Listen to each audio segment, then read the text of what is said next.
Ikut samla kabalang jingker men kalawe tongin baskem kijing yikai laai ipaime kajingker men susyaken kadeh haki samla baskem yala jingin samla banyad ganti baba.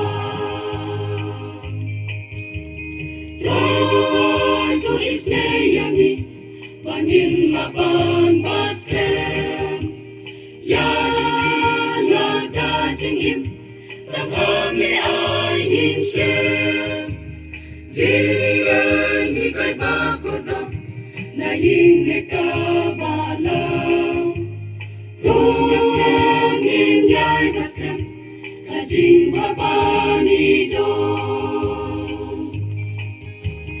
Ay kukunyalade bangop hajing kala barok ikmilen tinapi yakalaway baba kawat ay lajing ikan sagma wadlang iim hapeng kaju mobile social media.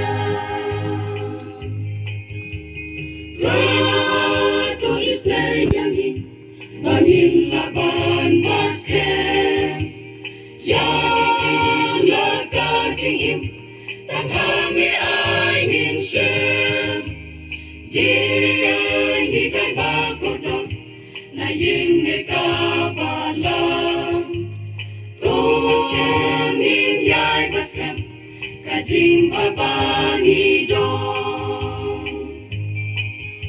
Kijing hikay, kijing snem, imay ko danyaw ko. Kajing sadla, jing bong kongo, yapikan pen yardon. Unta tori lagurom, tori laka ako. Bante briti laka duston, jing snem to danyaw ko. Rato isneyani bangin laban baskem yala kajingim tanghame ainin shem jiyan hikay bakodo na ying kabalang tuwas kemin yay baskem kajing babanidon. Ikun samla mamenta kiim kunjing posni kamet syaying bagla ime jimut kaher syae jinglong luy gipen i hakmat ime babli jimut kaher da imesek hadu pasek kasni.